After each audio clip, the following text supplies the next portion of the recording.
Hello guys, तो कैसे हैं आप सब लोग। उम्मीद करता हूँ सब अच्छे होंगे।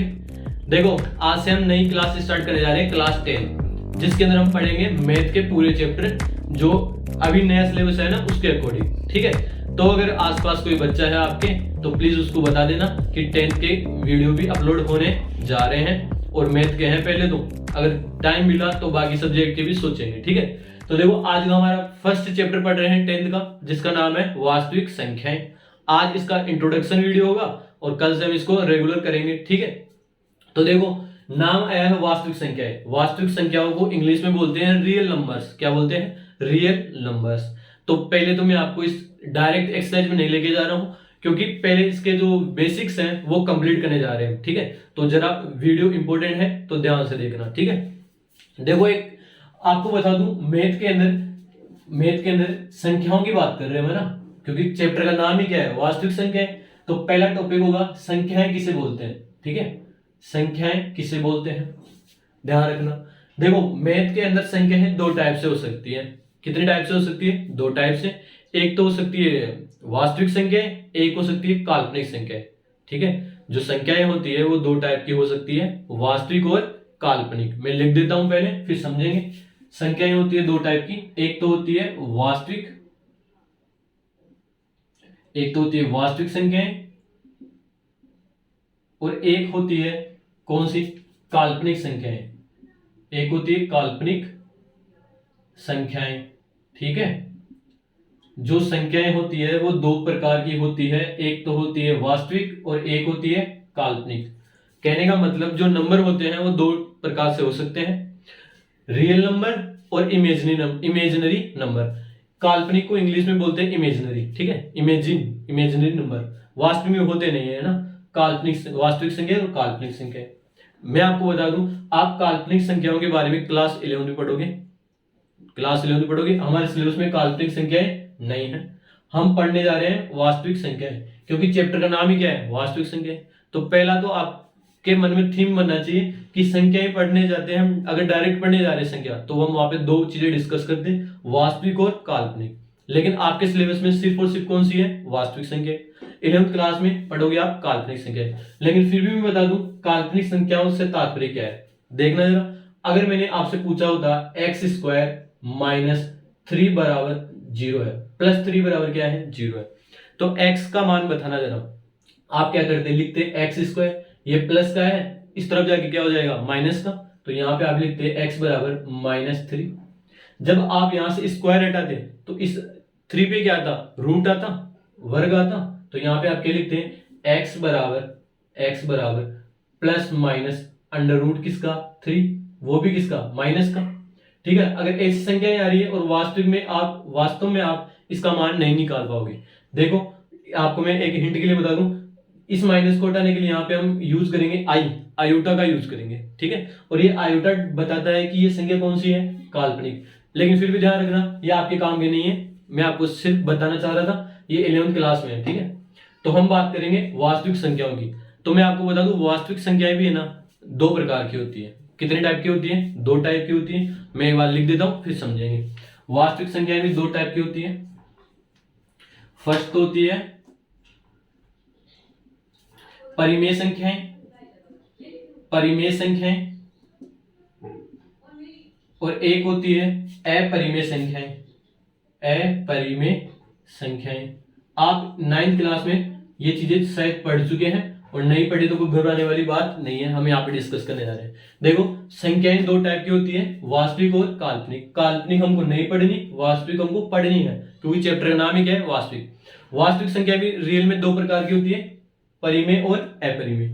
ठीक है, रेशनल और इरेशनल। ठीक है, परिमेय संख्याएं। अब परिमेय संख्याएं कौन कौन सी संख्याएं होती है? किस संख्या को आप परिमेय बोलोगे और किसको आप अपरिमेय बोलोगे? देखना जरा, मैं यहाँ पे कुछ कंडीशन लिख देता हूं। परिमेय संख्याएं वह संख्याएं जिनको हम P/Q के रूप में लिख सकते हैं। P/Q का मतलब अंश और हर। जैसे ये मैं एग्जांपल के लिए बता देता हूं, यहाँ पे एग्जांपल देखना यहाँ पे इसका, जैसे 1/2, 1/2, 3/4, ऐसे मतलब बटे के रूप में लिख सके, उन्हीं को क्या बोलेंगे? परिमेय संख्या। पहली स्थिति तो यही है, पहला पॉइंट आपको याद रखना है, परिमेय संख्या क्या है, जिनको P अपॉन Q के रूप में लिख सकते हैं। दूसरी चीज याद रखना, यहाँ पे जो Q है, Q क्या है, हर है यहाँ पे, और P क्या था यहाँ पे, अंश है। हर का जो मान है, Q का जो मान है, मतलब Q का जो मान है वो 0 के बराबर नहीं होना चाहिए। देखो पहली स्थिति तो ये होती है कि यहाँ पे इनको P अपॉन Q के रूप में लिखेंगे। दूसरी स्थिति क्या है कि यहाँ पे जो हर है उसका मान 0 नहीं होना चाहिए, ठीक है। तीसरी स्थिति देखना, P और Q दोनों ही क्या होने चाहिए, पूर्णांक होने चाहिए। पूर्णांक से तात्पर्य यह है कि 1 2 3 4 ऐसी संख्या होनी चाहिए, ऐसे नहीं होनी चाहिए 1.1 1.2 ऐसे नहीं होनी चाहिए। क्लियर यहां तक? तो देखना संख्याएं दो टाइप की, वास्तविक और काल्पनिक। वास्तविक भी दो टाइप की, परिमेय और अपरिमेय। परिमेय किसके बोलेंगे, जिनको P बटे Q के रूप में लिखेंगे, और अगर यहाँ पे Q का मान 0 के बराबर नहीं है तो ही वो परिमेय। देखो ये तीनों स्थितियां है ना, वो सेटिस्फाई होनी चाहिए। यहाँ पे तीनों संख्याएं, ये तीनों स्थितियां होगी तो ही वो क्या होगी, परिमेय संख्या होगी। पहले हम चेक करेंगे P बटे Q के रूप में लिखी हुई है या नहीं है, फिर चेक करेंगे जो हर है, हर में जो संख्या है उसका मान 0 के बराबर तो नहीं है। तीसरी बात करेंगे कि ये जो P और Q है, अंश और हर है, इनके मान क्या होने चाहिए, वास्तविक होने चाहिए, पूर्णांक होने चाहिए, ठीक है। वास्तविक नहीं, पूर्णांक होने चाहिए। यहां तक कोई दिक्कत? और अपरिमेय किसको बोलेंगे, ये इनमें से कोई भी एक चीज अगर मेरे को नहीं मिली, जैसे हर मेरे को 0 मिल गया, अगर 0 मिल गया तो वो कौन सी संख्या होगी, अपरिमेय होगी। तो अपरिमेय को याद रखने के लिए जरूरत नहीं है, सिर्फ और सिर्फ आपका ध्यान होना चाहिए परिमेय। जो परिमेय, अगर वो संख्या परिमेय है तो ठीक है, अगर परिमेय नहीं है तो वो कौन सी होगी, ऑटोमेटिक ही अपरिमेय होगी, ठीक है। तो देखना हम बात कर रहे हैं यहाँ पे परिमेय संख्याओं की, मिटा दो इसको यहां तक, देखना आगे हम बात कर रहे हैं परिमेय संख्याओं की। देखो वीडियो पे थोड़ी देर के लिए बने रहना, क्योंकि हम अभी बेसिक कर रहे हैं, क्वेश्चन पे आते ही आपको समझ में आने लगेगा। थोड़ा बहुत इंट्रोडक्शन वीडियो है। देखो हम परिमेय संख्याओं की बात कर रहे थे, किन की बात कर रहे थे, परिमेय संख्याओं की बात कर रहे थे। आपको बता दूं परिमेय संख्याएं भी बहुत टाइप की होती है। देखो पहला टाइप तो ये है प्राकृतिक संख्याएं, प्राकृत संख्याएं, नाम सुना होगा आपने छोटी क्लासों में, प्राकृत संख्याएं। दूसरी होती है पूर्ण संख्याएं, पूर्ण संख्याएं, ठीक है। तीसरी कौन सी होती है, पूर्णांक। तीसरी क्या होती है, पूर्णांक। और फोर्थ कौन सी होती है, भिन्न, जिन्हें भिन्न के रूप में लिखेंगे। अभी देखेंगे एक एक को। देखो प्राकृत संख्याओं को नेचुरल नंबर n से डिनोट करते हैं, पूर्ण संख्याओं को वोल नंबर इसको w से डिनोट करते हैं, इन पूर्णांकों को z से डिनोट करते हैं, और भिन्न को q से डिनोट करते हैं। याद रखना ये इनको n w z और q से क्या करते हैं, डिनोट करते हैं। परिमेय संख्याएं कितने टाइप की होती है, ये सभी किसके टाइप हैं, परिमेय संख्याओं के टाइप है, याद रखना। देखो प्राकृत संख्या हम एक एक को डिस्कस करने वाले हैं, ये बेसिक है, ठीक है। देखो पहली कौन सी थी, प्राकृत संख्याएं, प्राकृत संख्या जिसको किससे डिनोट करते हैं, n से। देखो प्राकृत संख्या कौन कौन सी होती है, 1 2 3 4 5 6, कहां से स्टार्ट हो, 1 से स्टार्ट हो। वे संख्याएं जो 1 से स्टार्ट हो कहां पे जाती हो, अनंत तक जाती हो। वे संख्याएं जो 1 से स्टार्ट होके अनंत तक जाती हो, उन संख्याओं को बोलते हैं प्राकृत संख्याएं, ठीक है। दूसरी कौन सी है, पूर्ण संख्याएं, पूर्ण संख्याएं। पूर्ण संख्याओं को w से डिनोट करते हैं। और ये क्या होती है, पूर्ण संख्याएं वे संख्याएं होती है, प्राकृत संख्याओं में सिर्फ देखो प्राकृत संख्याएं 1 से स्टार्ट होती है, जबकि पूर्ण संख्याएं 0 से स्टार्ट होती है और कहां तक जाती है, अनंत तक जाती है, ठीक है। दूसरी स्थिति देखो, ये देखो पूर्णांक, देखो पूर्णांक इनको किससे डिनोट करते हैं, z से डिनोट करते हैं। और पूर्णांक क्या होते हैं, पूर्णांक का मतलब पूरे अंक ले लो, कहने का मतलब माइनस अनंत से। देखो यहाँ पे जैसे यहाँ तो 0 से स्टार्ट हो रहे थे, तो यहाँ पे मैं क्या लिखूंगा, 0 1 2 3, कहां तक जाऊंगा, अनंत तक। और 0 से पहले क्या आता है, -1 -2 -3, ऐसे करते करते मैं कहां पहुंचूंगा, माइनस अनंत तक पहुंचूंगा क्या। तो वे संख्याएं जो माइनस अनंत से प्लस अनंत तक, मतलब जिनमें सभी संख्याएं आ जाए, वो संख्याएं होती है क्या, पूर्णांक होते हैं, ठीक है। इसके बाद बचे हैं भिन्न। भिन्न भिन्न को किन से डिनोट करते हैं? क्यू से डिनोट करते हैं। देखना भिन्न कैसे लिखेंगे। भिन्न का मतलब होता है 1/2, 2/4, ऐसे 3/4, जैसे 1/2, 4/5, ये सभी क्या है? भिन्न है, ठीक है। तो वापस से देखना एक बार जरा, हम पढ़ रहे थे संख्याएं। संख्याएं वास्तव में दो प्रकार की होती है, वास्तविक और काल्पनिक। वास्तविक हम पढ़ने वाले हैं क्योंकि चैप्टर का नाम क्या है? वास्तविक संख्या। वास्तविक भी कितने टाइप की होती है? 2 टाइप की। कौन कौन सी? एक तो होती है परिमेय और एक होती है अपरिमेय। परिमेय के अंदर आपको 3 कंडीशन याद होनी चाहिए, जिन्हें P/Q के रूप में लिख सकते हैं। दूसरी कंडीशन थी Q का मान 0 के बराबर नहीं होना चाहिए। तीसरी स्थिति थी P और Q दोनों ही क्या होनी चाहिए? पूर्णांक होनी चाहिए। और अब आपने देखा है कि जो कौन सी संख्या है? परिमेय संख्या है। ये भी कितने टाइप की है? 4 टाइप की और निकली है, प्राकृत, पूर्ण, पूर्णांक और भिन्न। प्राकृत किन्हें बोलेंगे? जो 1 से स्टार्ट हो गए अनंत तक जाती हो। पूर्ण किन्हें बोलेंगे? जो 0 से स्टार्ट हो गए अनंत तक जाती हो। इन दोनों में सिर्फ इतना सा ही डिफरेंस है, यहाँ पे 0 नहीं लेते और यहाँ पे 0 लेते हैं। फिर बात करते हैं पूर्णांक की। पूर्णांक का मतलब अनंत से भी, जिसमें माइनस भी आता हो और प्लस भी आता हो। भिन्न का मतलब भिन्न के रूप में लिख सकते हैं, ठीक है। यहाँ तक कोई दिक्कत? अब हम स्टार्ट कर रहे हैं इसी चैप्टर से रिलेटेड और बेसिक है, देखना जरा।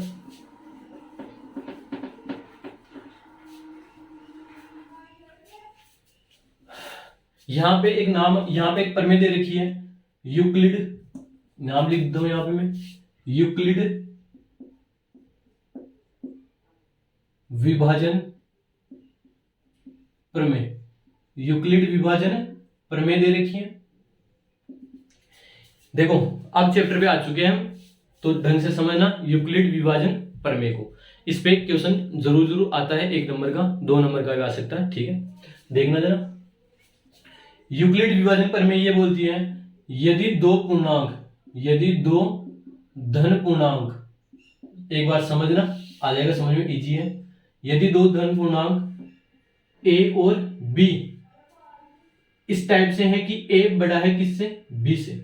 देखना आपके पास 2 संख्याएं दे रखी है, जैसे 2 और 4, दोनों ही क्या है? धन पूर्णांक।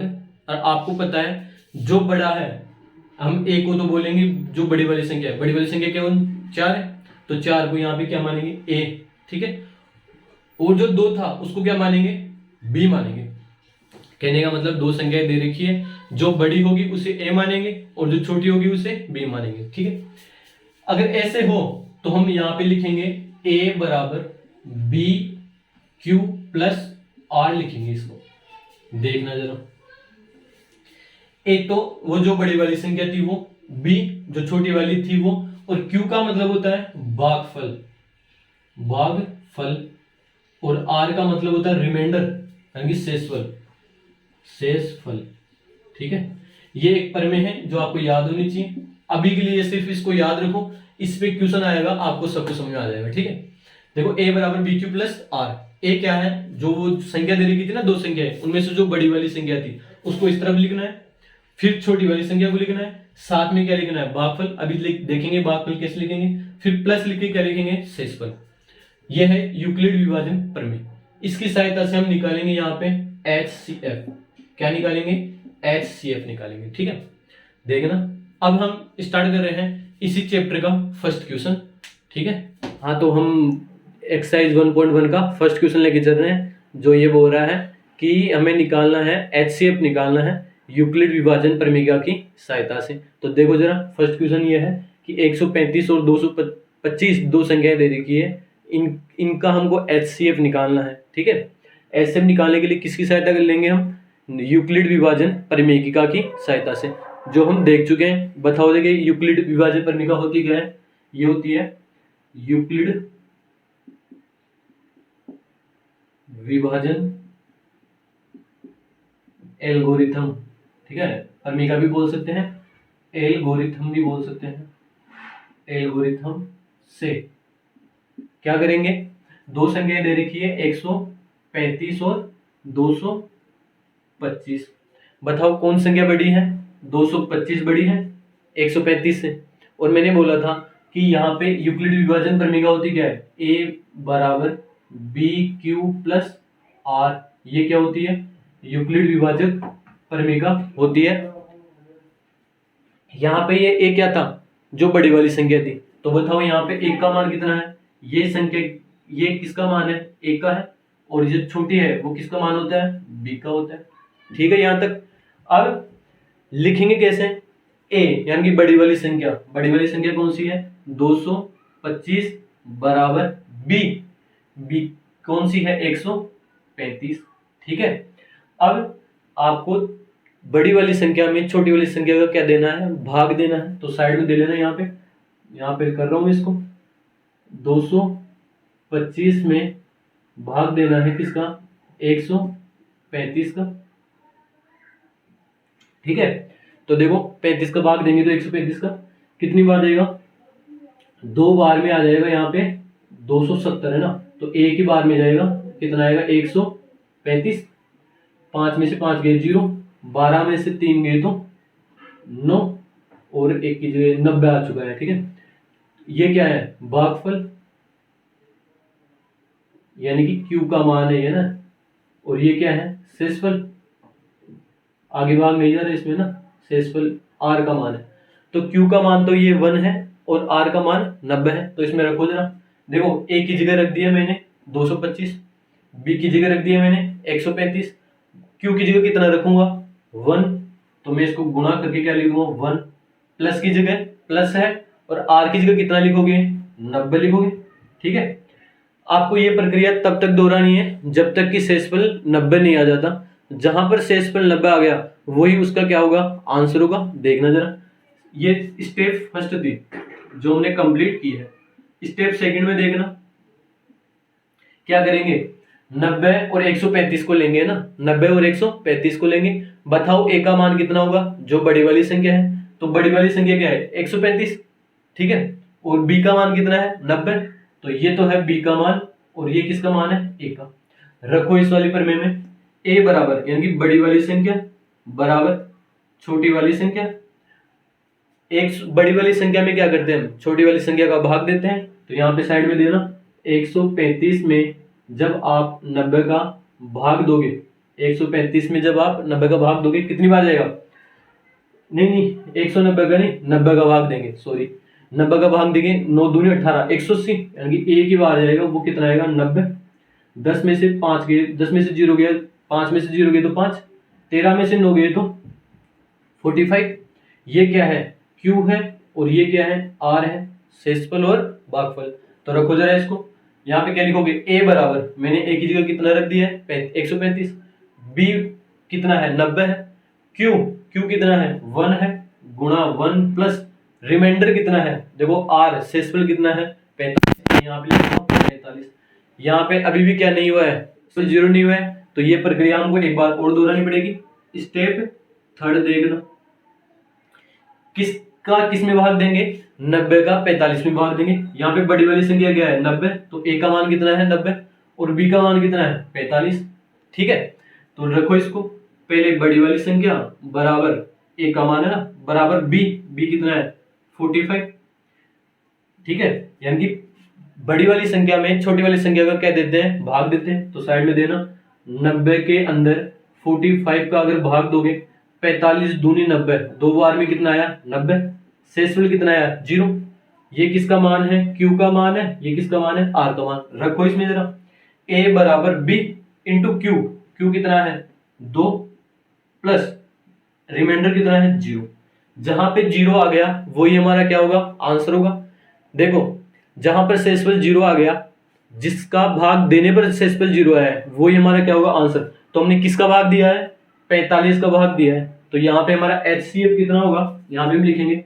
अतः संख्या कौन कौन सी है, 135 और 225 का HCF कितना आया है, कितना है HCF इनका 45, कितना है 45, तो 45 हमारा क्या हो जाएगा आंसर हो जाएगा।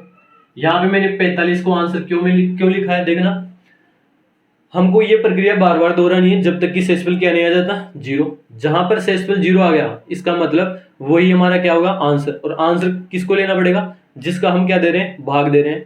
इस क्वेश्चन में वापस देखना, यूक्लिड विभाजन प्रमेय का प्रयोग किया है। देखो जो बड़ी वाली संख्या होती है वो वैल्यू होती है ए की, और जो छोटी वाली संख्या होती है वो वैल्यू होती है बी की, ठीक है। और ये प्रमेय होती है ए बराबर बी क्यू प्लस आर। तो पहले लिखते हैं बड़ी वाली संख्या। देखो 225 और 135 में बड़ी वाली संख्या कौन सी थी? 225, तो मैंने लिखा 225 बराबर छोटी वाली संख्या, ठीक है, इंटू क्यू। क्यू क्या है? भागफल। अब देखो बड़ी वाली संख्या में छोटी वाली संख्या का क्या देना है? भाग, जो मैंने साइड में कर रखा है। इन्हीं चीजों को मैंने बार बार दोहराया है। देखो 135 का जब आप भाग दोगे 225 में तो कितनी बार जाएगा? यहाँ पे क्या है? भागफल एक बार जाएगा। और कितना शेषफल बचेगा? 90 शेषफल बचेगा। फिर शेषफल अगर जीरो आ जाता है तो वो आंसर होता, लेकिन यहाँ पे शेषफल जीरो नहीं है, तो इन दोनों संख्याओं को वापस पकड़ना। जो इन दोनों में से बड़ी कौन सी है? बड़ी है 135, तो ये हो जाएगा ए। छोटी है 90, तो ये हो जाएगा बी। वापस से प्रमेय लगाएंगे, यही प्रक्रिया बार बार दोहराएंगे, ठीक है। ये हमारा आंसर है। नेक्स्ट देखना सेकंड वाला क्वेश्चन। तो देखना सेकंड वाला क्वेश्चन, यहाँ पे दो संख्या दे रखी है 196 और 38,220। मेरे को ये बताओ बड़ी वाली संख्या कौन सी है? आप बताओगे 38,220 को। इसका मतलब यहाँ पे ए की वैल्यू कितनी है? 38,220। और जो छोटी वाली है वो किसकी वैल्यू है? बी की है। तो हम क्या करेंगे? एचसीएफ निकालेंगे। तो ए बराबर मैंने लिखा है 38,220 और बी बराबर लिखा है मैंने 196, ठीक है। तो इस प्रमेय में रखना जरा। पहले लिखेंगे बड़ी वाली संख्या, तो यहां से मैं स्टार्ट कर रहा हूं। पहले लिखेंगे बड़ी वाली संख्या बराबर छोटी वाली संख्या। फिर क्या करते हैं? बड़ी वाली संख्या में छोटी वाली संख्या का भाग देते हैं, यानी कि 38,220 में किसका भाग देंगे? 196 का, 196 का। तो भाग दो। यहां से पहले तीनों संख्या लेंगे, यहां से ना 196 में 382 का भाग देंगे तो 2 बार में 400 के लगभग होगा, यानी कि एक बार में जाएगा 196। 12 में से 6 गए तो 6, 7 में से 17 में से यहाँ पे 9 गए तो 17 में से 9 गए तो 8 बचेंगे, और 2 में से 1 गया तो 1 बचेगा, 186। और ये 2 ऐसा कैसे? 1862। तो मैं 196 को जब 9 बार मल्टीप्लाई करता हूँ तो लगभग आएगा 1764 आएगा, ठीक है। इसको करके देख लेना। पहले 9 चौक 36, फिर कैरी 3, फिर 6, फिर 7 और 1, 1764 आएगा ना। तो 1764 में से घटाओ, 12 में से 4 गए तो 8, 7 में से 6 गए तो यहाँ पे वो ना 5 बच गए थे ना, 5 यानी 15, 15 में से 6 गए तो 9, और यहाँ पे मैंने इसको एक कह दिया था 7 में 7 गए 0, यहाँ पे भी कितना आएगा? 0। ये 0 ऐसे कैसे? 196 में 196 में कितनी बार जाएगा? 2 3 4, ये जाएगा 5 बार। देखो ये कितनी बार गया? 9 बार। और यहाँ पे कितनी बार आएगा? 5 बार। वो भी कितना? जैसे 196 को 5 से मल्टीप्लाई करो, कितना आएगा? 5 37, हाथ से लगी 3, 9 पंजे 45, 46 47 48, 5 और 4 9, 980 आएगा ना यहाँ पे, 980। यहाँ पे शेषफल कितना बच गया? 0। शेषफल कितना है? 0। और क्यू कितना है? 195। तो यहाँ पे रखेंगे बड़ी वाली संख्या बराबर छोटी वाली संख्या मल्टीप्लाई क्यू। क्यू कितना है? 195 प्लस आर कितना है? 0। तो ये एक स्टेप में सोल्व हो गया है, ठीक है। आंसर आ चुका है। देखो रिमाइंडर 0 है, तो आंसर यही होगा। कौन सा आंसर होगा? जिसका हमने भाग दिया था, यानी कि 196 आंसर हो जाएगा। तो हम क्या लिखेंगे? अतः 196 और 38,220 का एचसीएफ कितना मिला? 196, ठीक है। आई होप समझ में आया होगा। एक क्वेश्चन और बचा है फर्स्ट क्वेश्चन का, देखो जरा, उतार लो इसको। अब हम थर्ड क्वेश्चन डिस्कस कर रहे थे। देखो 867 और 255 है। बड़ी वाली संख्या ए का मान होगा, छोटी वाली संख्या बी का मान। तो बड़ी वाली संख्या 867 किसका मान है? ए का। और बी का मान क्या है? 255, ठीक है। तो क्या लिखेंगे? बड़ी वाली संख्या बराबर छोटी वाली संख्या, यानी कि 867। स्टेप कौन सी है? फर्स्ट है ना। 867 बराबर 255। क्या करेंगे? बड़ी वाली संख्या में छोटी वाली संख्या का भाग देंगे। 255 में 867 में भाग देंगे तो क्या आएगा? देखो 3 बार में कितना आ रहा है? 765। तो यहाँ पे क्या लिख देंगे? 3 बार में 765। मैंने पहले लिख दिया था कि आपको समझ में आ जाए, ठीक है। 7 में से 5 गई तो 2, 0 और 1, 102 बचा है।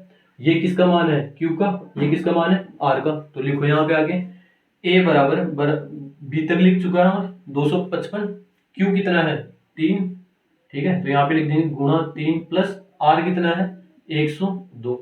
स्टेप सेकंड में क्या करेंगे, रिमाइंडर जीरो नहीं है, रिमाइंडर जीरो नहीं है तो किसमें किसका भाग देंगे, 255 और 102 को लेंगे, तो क्या लिखेंगे बड़ी वाली संख्या 255 बराबर 102, ठीक है, बड़ी वाली संख्या में भाग देंगे किसका, छोटी वाली संख्या का 102 का। कितनी बार जाएगा, 2 बार में 204 आ रहे हैं, ठीक है, तो 2 ही बार में आएगा 204, 1 5 51 बचा, ये किसका मान है क्यू का, ये किसका मान है आर का, तो लिखो यहाँ पे क्या लिखेंगे गुणा क्यू प्लस आर यानी कि 51। यहाँ पे भी आंसर, यहाँ पे भी रिसेसिबल जीरो नहीं है तो एक स्टेप और लगेगी इसमें, स्टेप 3। क्या लिखेंगे कौन कौन संख्या 102 और 51, बड़ी कौन सी है 102, एक बड़ी संख्या बराबर छोटी संख्या, यानी कि छोटी संख्या का भाग देंगे किसमें, बड़ी संख्या में 102 में। कितनी बार जाएगा, 2 बार में 102 आएगा, ठीक है, ये किसका मान है क्यू का, ये किसका मान है आर का। यहाँ पे आंसर जीरो आ चुका है, ठीक है, तो यहाँ पे क्या लिखेंगे गुणा क्यू यानी कि 2 प्लस 0। अब जहां पे सेसिबल जीरो आ जाए वही आंसर होगा, और आंसर कौन होगा जिसका भाग देते हैं, तो किसका भाग दिया था 51 का, तो यहाँ पे 51 क्या है आंसर है, अतः 867 और 255 का जो HCF है वो कितना मिला मेरे को 51, यही क्या है आंसर है। आई होप क्लास 1 में आएगी, कंटिन्यू रहना, ठीक है।